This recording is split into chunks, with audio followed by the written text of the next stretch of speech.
Straight Dictatorship of Discipline. Ladies and gentlemen, I'll tell you something. Many of you ask me, often when I talk to people who are regular listeners of this show, almost everyone always asks me what is my recording process for this show? Most of you should know if you have ever met me and asked me, or you listen to the show enough, because I brought it up enough, that I do not record one episode every single day. I usually record these episodes in bulk. And that usually would be in a week. Usually once a week, I would record several episodes of the show, usually more than a number of days coming up, so that I have a backlog, so to speak. That's not the right word, but I have sandbag extra episodes. In other words, I record more episodes than there are days before the next time I record. So if I record once a week, I will record at least 8 episodes because it's only 7 days in a week. So now I'm adding extra episodes. So if I ever decide, or for whatever reason am not recording, I got extra days. Now I'm probably somewhere between, by the time you hear this episode, I'm somewhere between 30 and 80 episodes ahead of the calendar, which means I can not record for the next 30 or 80 days, 30 to 80 days, and episodes will continue to come out consistently. If I didn't record at all, I usually probably will record before then. What I've been doing is going to a bigger bulk process of recording all the episodes I need for the whole month in a week. And usually it doesn't take me a week. Usually it takes me 2 to 4 days of recording, and I knock out a whole month's worth of episodes, meaning I record at least 30 episodes in between 2 to 4 days of recording. And this episode that I'm recording right here is literally the last one that I need to get recorded to knock out the entire next month of content. When you're actually going to hear this particular episode, I don't know. It might be closer to 2026 by the time you hear this. But anyway, I'm telling you that to say I'm recording this late Friday afternoon, and I've been recording a lot this week. I've gotten a lot of recording done this week, and this is the last one. And it's only fitting. It is poetically fitting that the episode is the Dictatorship of Discipline, because as much as I enjoy recording this show, as much as I enjoy the content, everything I talk about on the show is my choice. Nobody's dictating to me what to talk about. It's not always easy. It's not always, I will say it is fun. It's not always easy because sometimes I'm tired. Sometimes I didn't get a lot of sleep. Sometimes I have other work that I'm doing. Sometimes I got other shit that I am taking care of besides recording this show. Almost actually all the time. I'm never just recording this show and doing nothing else. Now, Spotify wants to give me a deal for $100 million like Joe Rogan, and maybe I'll drop some of the other things that I'm doing and just record this show. But until then, I got other shit going on besides this show. So Dictatorship of Discipline is a perfect topic here as the last recording of this batch that I am doing right now. Now, you tell me as you listen to this, if you notice any fall off in my abilities in this episode. I don't think you're going to feel any, especially since I just announced it. Now, discipline, ladies and gentlemen, is not up for debate. There are no compromises to discipline.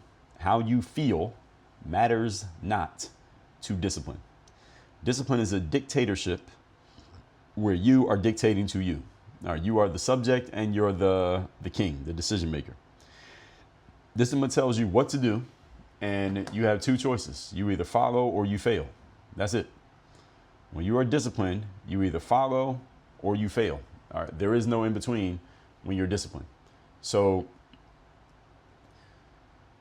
most men end up losing, women as well, end up losing because you allow your emotions to sit at the decision-making table of the dictatorship of discipline. And when you have a dictatorship, there is one person making the call. Everybody else adjusts to the tone that is set. Feelings do not get a say at the table. They can come to the meeting, but they don't get a say. You're just there. You're a figurehead. Winners, disciplined men, you understand the rules of discipline. You understand that they are absolute. You understand that discipline has absolute authority. It accepts no questioning. There is no appeal process, and the decisions are final. What we're going to talk about here today is how you can treat your discipline like a dictatorship so that you men, and I talk to many of you I've talked to directly, and many of you have been listening to me directly or indirectly for a long time. Let's turn your discipline into a dictatorship so you stop coming up short. Point number 1. Today's topic, once again, is the dictatorship of discipline. Number 1, there are no votes. I just told you this in the intro. There are no votes when you are disciplined. The decision is made and there's nothing to vote on. The reason why there are no votes is because dictatorship is not about voting. Voting communicates a democratic process. Isn't that what voting means? Voting means there's more than one voice and they all get a say, and then we kind of make a decision based on what everybody has to say. That's not how dictatorship works. Dictatorship is there's one say, there's one decision, it gets handed down, and that's it. There's nothing else to it. You just got to do what you're told. Discipline does not ask for everybody's opinion. Discipline does not ask the audience. Remember that TV show Who Wants to Be a Millionaire? And you had the lifelines. The lifelines were, it was a couple of things, and none of these lifelines would be useful. Actually, they're all actually good examples here. So if I remember the lifelines in Who Wants to Be a Millionaire, one of them was you could call somebody on the phone who you thought was smart enough to answer the question that you couldn't answer.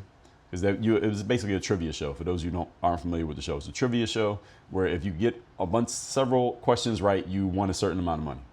So, but if you get any one of the questions wrong, you lose everything. You get no money. So you're on a question that you're not quite sure how to answer. You got 4 choices. You don't know the answer to the question. So one of the things you could do is use your lifeline. The lifeline is you can phone a friend. So you get one of your friends on the phone and you ask them, hey, what year did Michael Jordan play his rookie year in the NBA? Something like that. One of your friends who knows basketball. Then you tell them the 4 choices and you can take their advice or go with your own advice as to what the answer is. But again, if you get one question wrong, you lose everything.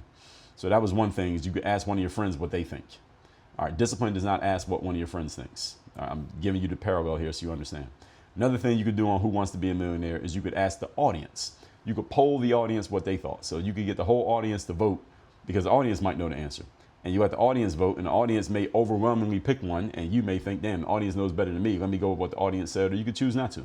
So you could choose whatever the audience suggests you go with. Again, discipline does not ask the crowd what they think. Another thing you could do is you could eliminate 2 of the 4 options. So let's say the question was, what year was Michael Jordan's NBA debut? And the 4 options are 1981, 1982, 1983, and 1984. Which year was it? And you can say eliminate 2 of the options. So now they take away 2 of the options of 1981 and 1982. Now the only 2 options left are 83 and 84. So now instead of having a 25% chance of being right, you got a 50% chance of being right. The correct answer is 1984, by the way. But the whole point is you don't have that option either with discipline, because discipline doesn't ask, well, let's break it down to 2 options and then eeny, meeny, miny, mo. No, it's 1 option, 1 answer, and that's it. It's over. See, discipline doesn't ask how you feel. It doesn't ask if your energy or emotions are up for doing the task. Discipline is not a democracy. As we say in the title of this episode, discipline is a dictatorship. You get told what it is, and that's it. I've been listening lately to this podcast by this guy named Sammy Gravano, also known as Sammy the Bull. He was a famous mafia guy. He was next to this guy named John Gotti, who most of you have heard of. And he has this podcast where he's basically telling his story as a mob guy. It's actually a really good podcast. I have listened to and sampled a good number of podcasts. I even did an episode on my show where I trashed most podcasts, because most of them are garbage. But this podcast is actually very good. And I'm bringing up Sammy the Bull because he, along with another man named Michael Francesi, some of you may have heard of him. He's pretty popular on YouTube. He probably has a podcast as well. These are 2 guys who were in the mob or mafia. I don't know the difference. And they ended up getting out somehow, some way, and they decided to go on the internet and talk about it. And one thing that I heard from both of these guys, they both said it in their own ways, was that when you are in the mafia and you decide to dedicate your life to it, especially when you become what they call a made man, you are all the way in, is that it is your life. You're told that it is your life. If any of you saw The Sopranos on TV, on HBO, they did it. This is your life. We are your family. And if you get a phone call from any one of us, especially the person above you, your superior, and tells you to go do something or be somewhere, there is no consideration that goes above that. I don't care if your kid has a soccer game in 5 minutes. If I call you and say, come to the other side of town and meet me, you drop everything, you get in your car, you come meet me. If I call you at 2 in the morning and say, get out of bed and drive across the state to help me with this business, you get out of bed, you drive across the state, help me with the business. And that's what it is. There is no other consideration. It becomes a dictatorship. The life becomes the dictatorship of your life. And it's a great example of what I'm talking about here. I'm not telling you to join the mafia. What I'm telling you is you become the mafia. All right. If your discipline makes a call and says, come do this, you go do it. Your discipline says, get up, get up. Discipline says, make that phone call, make the phone call. Discipline says, go to the gym, go to the fucking gym. There is no if, ands, or buts about it. There is no pushback. There is no argument. There is no discussion. Do what you're told to do. The only option is execution when discipline gives you the rules. Abstinence is not on the table. Your feelings, they are temporary and they are unreliable. And even if you don't think they are, it doesn't matter. You still got to do what you're told. If you allow feelings and emotions to influence your actions, you are finished in terms of dictating discipline. You can't be a dictator if you allow your feelings to get in the way, because feelings and emotions always change. You can't depend on them. Discipline removes feelings from the equation and replaces them with certainty and absolutes rather than maybes or ifs or anything else. Point number 2. Today's topic, once again, is the dictatorship of discipline. Dictatorship creates predictability.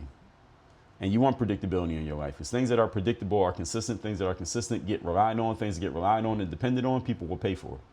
You want to be one of the things that people will pay for. Whether they're paying attention, they're paying energy, or they're paying money. You want to be that thing.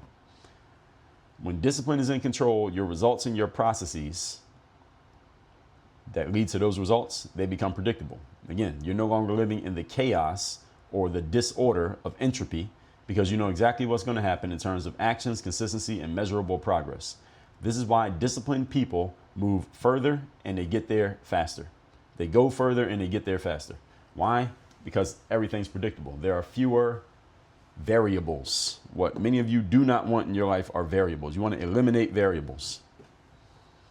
Consistency eliminates variables, or it minimizes them at best, or at worst, it minimizes them.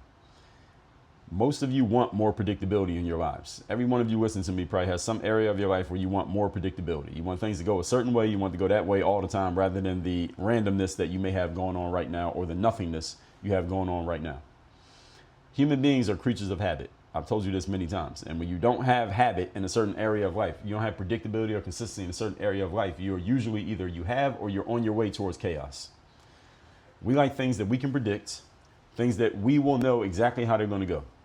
Most humans will say that they like surprises. Sometimes people say, I like surprises. Well, nobody really likes surprises. You like the surprises that you want. See, if you find out the surprise of something that you wanted, then you like that surprise. When it's a surprise that you didn't want, you don't like that one. So you don't like the surprise of a flat tire. I don't think anybody likes that kind of surprise. Is it a surprise? Yes. You do like the surprise of somebody that sent you $1,000 so you weren't expecting to get it from. All right, that's a surprise you like. All right, we don't like surprises that we don't want. Generally, we want things to be consistent, predictable, and we want to know exactly how they're going to go. That's usually what we want. When you are disciplined, you create this in your own life by your own design, which is where you should start anyway when it comes to consistency. So you don't need the surprises or the consistency to come from the outside world. You want it to come from you. You want to create it yourself. You can't demand consistency of others if you can't even get it out of yourself. Remember, I was listening to this Dan Kennedy training. Actually, it might have been in one of his books. One of my favorites is called The No BS Time Management for Entrepreneurs. And the author's name is Dan Kennedy. I'm a big fan of Dan's work. And Dan said that once he got hired by this guy, I forget what business this guy ran, but the guy had several employees, a small business owner, maybe 10 employees, something like that, 10 to 20. And the guy's problem was his employees were never on time. He said, I want you to come in and I want you to give my team a training on being on time, because they're never on time. So that was the client's problem. So the client, Dan Kennedy, flies to wherever he's supposed to go and do this training, and the guy is supposed to come meet him. So the guy is late to pick him up at the airport. And then they're doing something else, and the guy was late again to the next stop of what they were supposed to do. Then they get to the venue, and the guy who hired Dan Kennedy was late to do the other thing. So this guy is late in everything he does. And Dan is telling the story. I believe this is in his book, might have been in one of his courses. But he says, I realized the problem was not his team. The problem was him. This guy's never on time, so no wonder his team is never on time. The team is just following his lead. So Dan said, I still did the training, but I didn't train on being on time because the problem was not them. I did a different type of training for the team because I understood that they didn't have a problem. There was nothing wrong with his team. The problem was with the guy, and until he realized that he was the problem, nothing was going to get fixed. And I'm telling you that to say this, that the consistency that you're looking for, the discipline you're looking for, doesn't come from the outside world. It starts with you, then you can give it to the outside world, but it starts on the inside. It starts with the person in the mirror. I wrote a whole book on this concept. It's called The Third Day. You can get a free copy of the book by just going to thirddaybook.com, all spelled out, thirddaybook.com. Point number 3. Today's topic, once again, is discipline is a dictatorship. Number 3, dictatorship protects your freedom. I know that sounds kind of harsh. Dictatorship protects your freedom, but the paradox is true. The only path to freedom is discipline. So, because it sounds like, wait a minute, how can a dictatorship protect freedom. Sounds like opposites, right? Dictatorship is like you have no freedom, you got to do what you're told, and freedom is like do whatever you want. On the contrary, when you are a dictator to yourself, you create the space to have the freedom to do whatever you want. You understand? That's how it really works. The only true path to true freedom is through discipline. In other words, the stricter the rules that you hold yourself to, the more you make yourself adhere to those rules, the more free you become and the more free your life becomes. You have more space to do whatever you want, the more you hold yourself accountable to doing what you're supposed to do. Dictatorship today creates liberty for yourself tomorrow. So if you are scared of hard work, or you're scared of long days, or scared of doing the work when you don't feel like doing the work, is because you're allowing your feelings to run the show. A disciplined dictator does not allow fear to have a say, and you do not allow your feelings to have a say. You don't allow your emotions to have a say. You don't even allow other people to have a say, unless they're having a say in what's the best way for me to execute this discipline. They can have a say in that. Other than that, they don't have a say. The orders are clear, and all you do is obey the orders. Do what you're told to do. That's what dictatorship means. Somebody tells you to do something, you do it. Again, watch The Sopranos. Tony Soprano said it to, I think it was Michael, when he became a made man. This is your life. Anytime I call you and tell you to be somewhere, you drop everything you're doing and you go there. There is no other consideration. There's nothing above this. Nothing comes above or before this family. Again, I'm not telling you to join the mafia, but it's a great example. It's exactly what I'm talking about here. Is a perfect parallel. When your dictatorship of discipline tells you to do something, there's no discussion. It's not 5 more minutes. No, it's now. I'm at the park with my son, and he's playing with some other kids, and I say to my son, hey, we're going to go in a few minutes. And then when I tell him it's time for us to go, his friends come over and see that I'm telling him it's time to go, and he's getting a little bit upset because we got to leave. His friends come up to me, and they say, well, hey, can he stay for 5 more minutes or 1 more minute? And I say, no. I said, now. Not 5 more minutes. Now, dictatorship, folks, there are no exceptions. When you set a standard, that's what it is. Period. Let's recap today's class, which is the dictatorship of discipline. Discipline is not up for debate. No compromises. How you feel does not matter. Discipline is a dictatorship between you and yourself. You're the boss and the worker. Let's discuss. Number 1, there are no votes. Discipline is not asked for opinions. Discipline is not a democratic process. There are no votes. It's not a, here's what I think, here's what you think, let's see what everybody else has to say. No, it's one say, one order, one action, period. Number 2, dictatorship creates predictability. When discipline is in control, your results and your processes to those results, your process to get those results, they become predictable. When things are predictable, people rely and depend on it. When people rely and depend on things, they will pay you in time, attention, energy, and money. In other words, business is based around discipline, folks. Consistency and reliability. Number 3, dictatorship protects your freedom.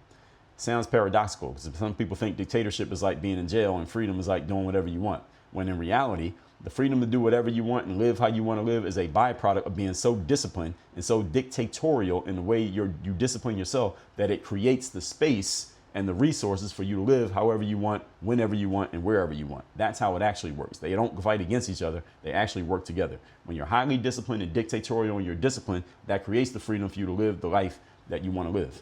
This is why you hear people talking in the professional world and especially in the entrepreneurial space about systems in business. The better you can put systems in place in business that produce consistent results, that starts to create consistent results. Those consistent results give you the resources to live as freely as you wish, however you wish, and it creates time freedom, financial freedom, mental freedom, spiritual freedom, emotional freedom, all the freedom that you started your business to get in the first place as a result of being a dictator when it comes to operating your systems. That's how it works. Speaking of systems, speaking of discipline, speaking of consistency, at workonyourgameuniversity.com. Again, workonyourgameuniversity.com. That's where you can lock in and work with me directly, whether that's your team, whether it's your business or you personally, so we can start putting these things into place immediately so you can create that freedom as quickly as possible. That's all again at workonyourgameuniversity.com. That link down below in the description. Work on your game. Dre all